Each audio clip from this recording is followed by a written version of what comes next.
bond here. This is a trust. I am going to be the beneficiary. I'm the only one that can be the beneficiary of this trust.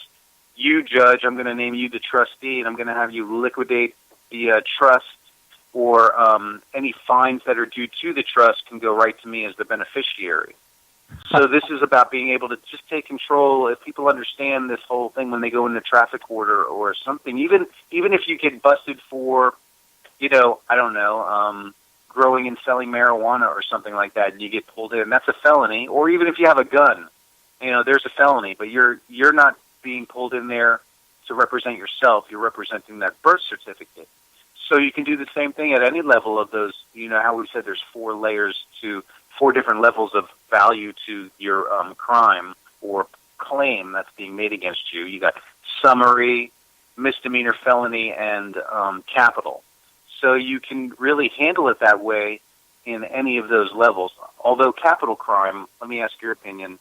Capital crime, that's really when you're dealing with injuring another party. Now, I think we all need to be responsible for our actions. And if some of my actions injure another party, like physically, then right. I need to take responsibility for that. So I'm not talking about that type of law. That's totally different. I'm talking about these codes and statutes. And, right. And so, does that make sense so far, what I'm saying? Yeah, definitely. Matter of fact, I just love that thought that this birth certificate that you have with the your name in capital letters represents something that most people have no clue about. Would you like to kind of flesh that out a little bit for most folks? Yeah, it represents it's a trust. It's basically a corporation, and there are owners of the corporation. A lot of people, if you're not constantly studying this information, then the jargon, the legal jargon of it can be a little bit, make it so that you don't want to study. Like, I know people that they couldn't be bothered with trying to figure this stuff out because it's just too much cumbersome information to try and wrap their mind around. They got to worry about regular life. Right. Well, that's why I've been working on making this kind of simple for people to understand. And it should be simple. It's like your birth certificate is like your bank account. Just think of it as a bank account. And you own the bank account. You're the beneficiary. You're the only person who can go in there and get the money out of that bank account. But you got the banker, who the judge is, to handle the transaction of putting funds into that account. So when you go into court, it's called a trust, but it's really like a bank account. And you make yourself the beneficiary. You are the beneficiary. But the government, they want to be the beneficiaries. They want to be the one getting all of the squeezing every last penny out of that trust away from you, in taxes and in fact insurance and health insurance. Is a lot of the things that people pay for as far as insurance goes is already paid by their birth certificate, by their trust. Yeah. And so when you go in there, you just basically you have to take control over, when you go into a so-called courtroom, what you're doing is you're taking control of that account, that bank account, and you're naming yourself as the beneficiary, and you're doing it on the record, and you're putting the judge in there on the record as the trustee to make the deposit into your account for you, where you're the beneficiary. And that's the thing also is nothing is really on the record at a certain level of court. In fact, I was, and I think I told Gary this story, I went to court because I was trespassing at the Augusta Mall. But I really wasn't trespassing at the Augusta Mall. And here's something that people need to know is when you're entering a courtroom, that's where you're trespassing. Because that court building is actually a ship. It's as if it's a ship that came off the ocean and it's dry docked in the United States on dry land, but it's really a ship. And it has a gold-fringed flag to signify that it's under admiralty law, and it's really the law of maritime and the ocean.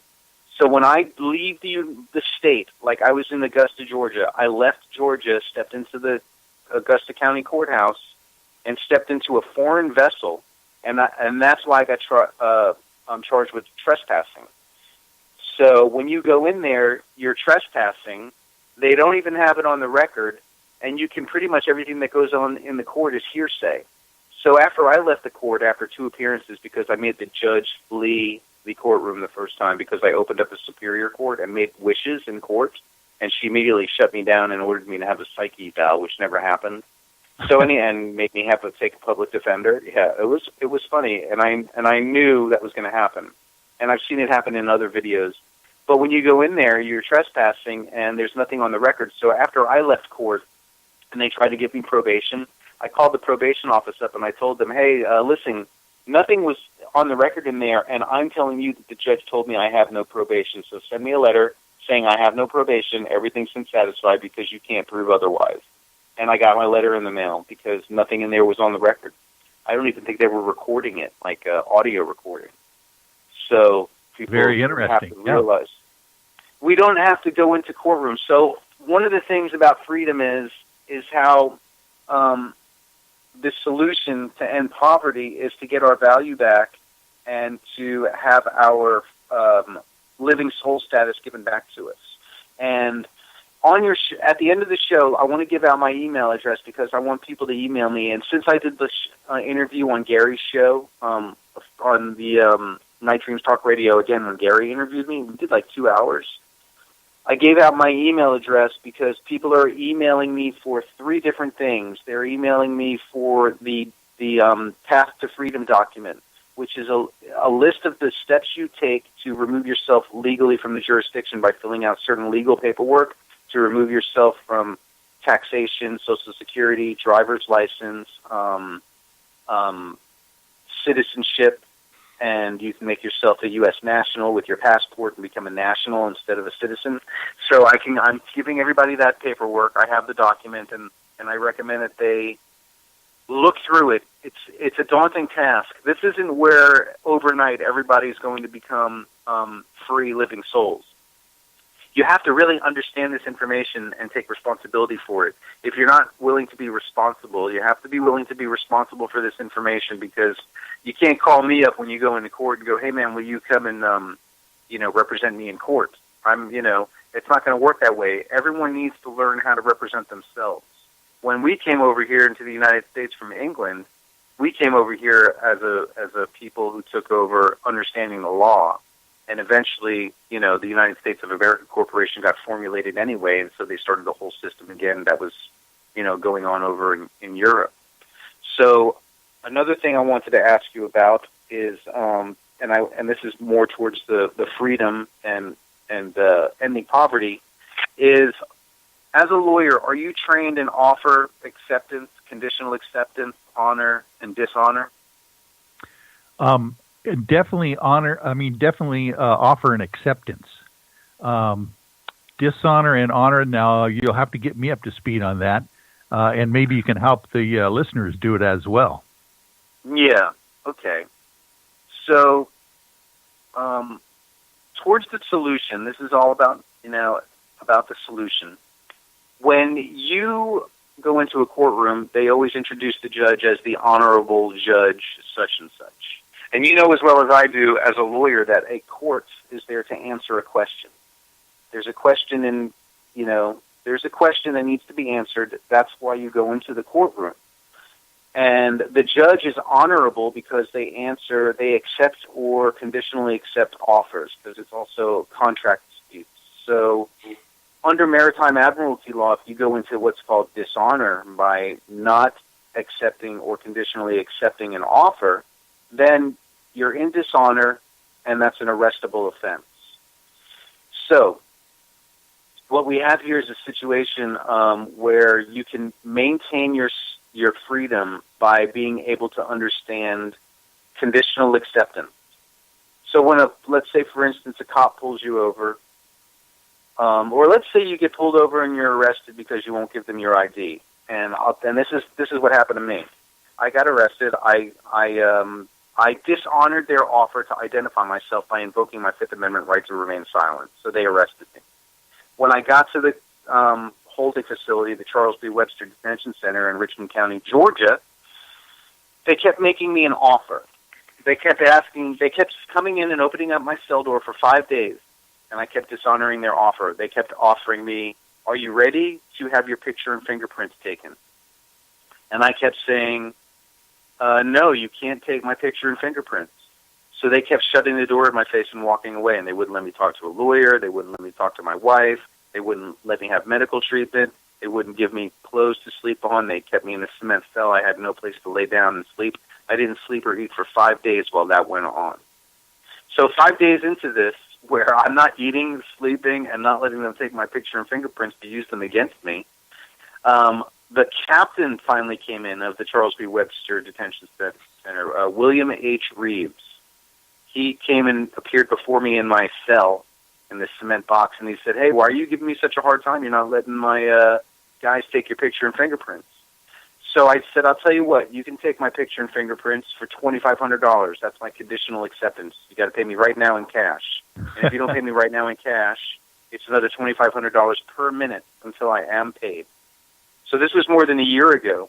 So what I did was I made a conditional acceptance, and the captain, he just walked away. He left and walked away, and it wasn't for another 36 hours that they finally took my picture and fingerprint, but they were disregarding the fact that they never paid me.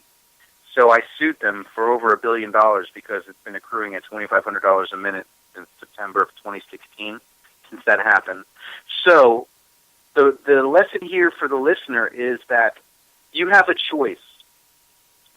In Admiralty law, if you're going to stay as a citizen and you're going to remain under their jurisdiction, they're going to come at you with offers. When the cop turns his lights on behind you, that's an offer for his jurisdiction over you. And if you pull over, by body language, you're saying, "Yes, I agree to that offer of his lights and his jurisdiction over me, so I'm pulling over." Or you can not accept and you can keep driving, and now you're in dishonor, and now that cop might ram into your car and try and pull you over. Now, conditional acceptance, though, is where your power is. It's where you counter-offer. Basically, it's all a contract negotiation. You're counter-offering their offer, and what you have to do is learn how to counter-offer. So when you go into court, or even the cop approaches you, they're always asking questions, because whoever's asking the questions in court, and being on the side of the road is being in court. Whoever's asking the questions in court is in control of the court. So you want to be able to take control of the court by being the one asking questions. And that comes with a condition. It's really also a conditional acceptance, Yeah. So that's part of it. And with the conditional acceptance and honor and dishonor, I wanted to get into the part about I want to talk about how to end poverty with the promissory notes and legal tender and monetary system. But before that... Yeah, before we do that, I have one follow-up question regarding the old idea of the jurisdiction that you give to a traffic officer who pulls you over. What is your opinion about being, they always make you or ask you to sign the ticket itself, the moving violation.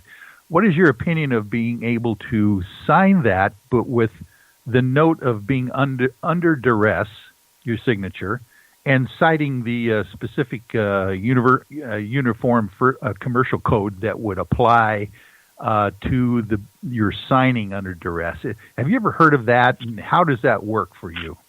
Yeah. When I signed for my fingerprints at the Charles B. Webster Detention Center in Richmond County, Georgia, I actually, it was electronic digital signature, and I printed with my finger in the signature block under duress. There you go. So they couldn't really dispute that. Now, I received a citation in Denver, Colorado, and I didn't sign it. They just gave it to me. In fact, I wouldn't even take it from them. The cop actually left it on a brick wall that I was standing next to, unsigned, and not even physically handing it to me physically. She just said, "I'm leaving it here. It's yours. It's been delivered." But I never signed it. So I believe in some states, or states are really countries that are governed by a governor, that in some states you might not have to sign the citation anymore, that they're just unilaterally making it an enforceable contract against your will, whether you want to or not.